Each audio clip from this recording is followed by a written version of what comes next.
দর্শক, যাই দিন লাইভে আপনাদেরকে স্বাগত জানাচ্ছি। আজ ঈদের দ্বিতীয় দিন। পবিত্র ঈদ উল ফিতর উদযাপিত হয়েছে গতকালকে এবং পবিত্র ঈদ উল ফিতরের দ্বিতীয় দিন আজকে, অর্থাৎ ঢাকা শহরে আজকে ঈদের দ্বিতীয় দিন। ঈদের দ্বিতীয় দিনে কিন্তু দেখা যাচ্ছে কোনো প্রকার যান চলাচল আগের যেই ঢাকার যে ব্যস্ততম যে যান চলাচল ছিল তার কিন্তু কোনো রূপ এখানে দেখা যাচ্ছে না। অর্থাৎ ঢাকার যে সমস্ত ব্যস্ততম সড়কগুলো রয়েছে সেই ব্যস্ততম সড়কগুলোতে কিন্তু কোনো প্রকার যান চলাচল, যেগুলো ঢাকা শহরে আমরা প্রতিনিয়ত দেখিয়ে এসেছিলাম, সেই যান চলাচল কিছুটা স্বাভাবিক রয়েছে। সকাল থেকেই দ্বিতীয় দিন কিন্তু অনেকেই মহাখালী বাস টার্মিনাল থেকে নিজেদের যে গ্রামের বাড়ি বা যেখানে যারা থাকেন সেই উদ্দেশ্যে অনেকেও রওনা দিয়েছেন। অনেকে ঈদের দিন রওনা দিতে পারেননি, তারাও কিন্তু ঈদের দ্বিতীয় দিন রওনা দিচ্ছেন। যমুনা ইলেকট্রনিক্স ঈদে ডাবল খুশি অফার সিজন 3, যে কোনো পণ্য কিনলেই পাচ্ছেন নিশ্চিত ঈদ উপহার। সকাল থেকে ঢাকার বিভিন্ন ব্যস্ততম সড়কগুলোতে যান চলাচল তুলনামূলক অন্যান্য দিনের থেকে অনেকটা কম ছিল। আজকেও আমরা দেখতে পাচ্ছি যে এখন পর্যন্ত যান চলাচল খুবই স্বল্প। বাস যেগুলো যাচ্ছে মহাখালী বাস টার্মিনাল থেকে কিছুক্ষণ একটু পর আমরা দেখতে পাচ্ছি বাস ছেড়ে যাচ্ছে বিভিন্ন রুটে। বেশিরভাগ বাস এখান থেকে উত্তরবঙ্গের দিকেই রওনা দেয়। ময়মনসিংহ উত্তরবঙ্গ রুটে মহাখালী বাস টার্মিনাল থেকে রওনা দেয়। সেই বাসগুলো কিন্তু অনেক ধীরে ধীরে রওনা দিচ্ছে এবং তুলনামূলক কম যাত্রী নিয়ে যাচ্ছে। দর্শক, আমরা এই মুহূর্তে রয়েছি যে পাশটিতে, এটি হচ্ছে মহাখালী বিমানবন্দর যে সড়কটি, সংযোগ সড়ক, সেই সড়কে রয়েছে। সেখানে যান চলাচল খুবই সীমিত রয়েছে এবং যে সমস্ত সিটিং সার্ভিস রুট ভিত্তিক বাস রয়েছে সেই রুট ভিত্তিক বাসগুলো কিন্তু আমরা দেখতে পাচ্ছি খুবই কম যাত্রী নিয়ে। একটি বাসে সর্বোচ্চ গেলে 3 থেকে 4 জন যাত্রী নিয়ে তারা যাচ্ছে। অর্থাৎ বাসের হেল্পারদের সাথে যা কথা বলে আমরা জানতে পেরেছি যে বাসে যাত্রী সংখ্যা আজকে তুলনামূলক খুবই কম। অর্থাৎ ঈদের দ্বিতীয় দিনে যাত্রী একদমই কম বলা যায়। আমরা দেখতে পাচ্ছি সারিবদ্ধভাবে মহাখালী বাস টার্মিনাল থেকে যে সমস্ত বাস দূরপাল্লার উদ্দেশ্যে রওনা দেয় সেই বাসগুলো কিন্তু এখানে সারিবদ্ধভাবে দাঁড়িয়ে রয়েছে এবং কিছু কিছু বাস যাত্রী নিয়ে আসছে। অর্থাৎ ঈদের দ্বিতীয় দিন এক প্রকার সাধারণ মানুষ তেমন বাইরে চলাচল করছেন না। অর্থাৎ অনেকে মনে করছেন বিকেলের পর কিন্তু সাধারণ মানুষ রওনা দিবেন।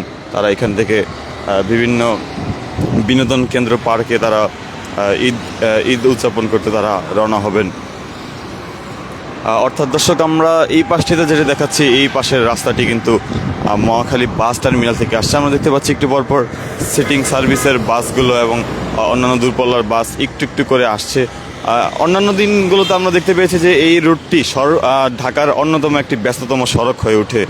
এই রুটের ব্যস্ততা এতটাই বৃদ্ধি পায় যে এই রুটে এলিভেটেড এক্সপ্রেসওয়েতেও পর্যন্ত জ্যাম লেগে যায়, এতটা ব্যস্ততম সড়ক এটি ছাড়াও আরও কিছু ব্যস্ততম সড়ক রয়েছে ঢাকার, যেমন বিজয় সরণি কিংবা গুলিস্তান। এই ধরনের সড়কগুলোতে এক প্রকার একই চিত্র লক্ষ্য করা যাচ্ছে। ঢাকার রাস্তাগুলো কিন্তু আজকে এখন দ্বিতীয় দিনে একদম ফাঁকা। আমরা দেখতে পাচ্ছি শেরপুর রুটের একটি বাস, সেটিও কিন্তু অনেকক্ষণ পর কিন্তু রওনা হচ্ছে এবং যাত্রী এক প্রকার যাত্রী শূন্য নিয়েই বাসটি সামনের দিকে অগ্রসর হচ্ছে। এছাড়া দূরপাল্লার বাসগুলো সারিবদ্ধভাবে মহাখালী বাস টার্মিনাল বরাবর পার্ক করে রাখতে আমরা দেখছি এবং সেখান থেকে বিভিন্ন সিটিং সার্ভিস বাস যেগুলো ঢাকার বিভিন্ন রুটে চলাচল করে সেই বাসগুলোকে আমরা দেখতে পাচ্ছি একটু করে অল্প যাত্রী নিয়ে তারা রওনা দিচ্ছে।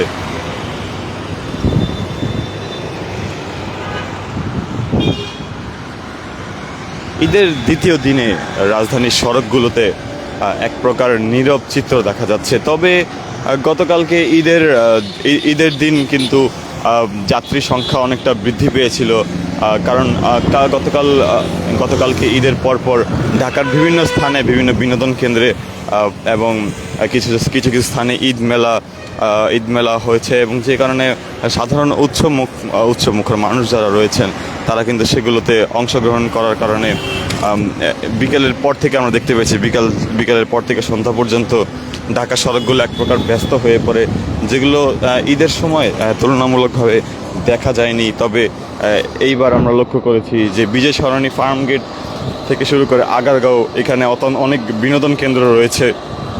সেই সমস্ত স্থানে কিন্তু মানুষের লোক সমাগমটা আমরা বেশি লক্ষ্য করেছি। তবে আজকে সকাল থেকে ঢাকার মেন যে সমস্ত ব্যস্ততম সড়ক রয়েছে সেই সমস্ত ব্যস্ততম সড়কে যান চলাচল খুবই সীমিত রয়েছে। আমরা দেখতে পাচ্ছি বেলা গড়ানোর পরপর যে সমস্ত বাসগুলো পার্ক করে রাখা হয়েছিল মহাখালী বাস টার্মিনালে, সেই বাসগুলো একটু একটু করে বের হচ্ছে। তবে এক প্রকার যাত্রী শূন্যভাবে তারা বের হচ্ছে। আমরা দেখতে পাচ্ছি ডিএনসিসি ভবনটির সামনে অনেকগুলো বাস এখনও পার্ক করে রাখা, এবং যে সমস্ত দূরপাল্লার বাস যাচ্ছে তারাও এক প্রকার যাত্রী শূন্যভাবে যাচ্ছে।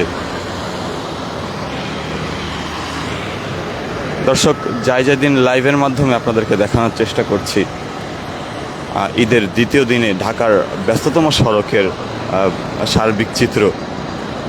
যে সমস্ত সড়কগুলো ঢাকার অন্যান্য সময় আমরা দেখতে পেয়েছি বিশেষ করে রোজার সময় আমরা দেখতে পেয়েছি যে দুপুর হলেই এই রাস্তাগুলোর অবস্থা এক প্রকার নাজুক হয়ে পড়তো।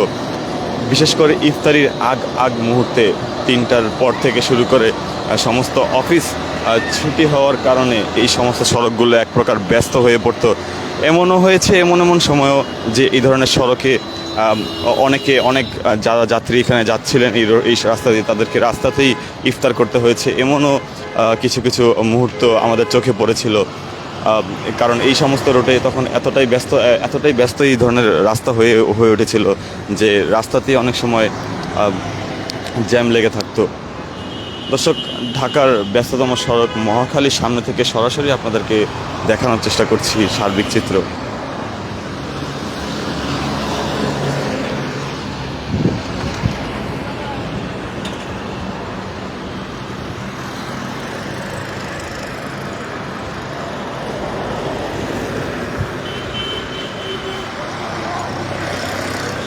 ঈদের দ্বিতীয় দিনে ঢাকার রাস্তায়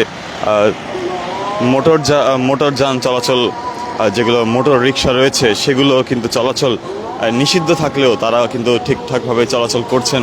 কারণ ট্রাফিক পুলিশ কিছুটা তারা ডিউটি করলেও তাদের সংখ্যা তুলনামূলক কম, এবং ঈদের দ্বিতীয় দিনে তারা চলাচল করছেন।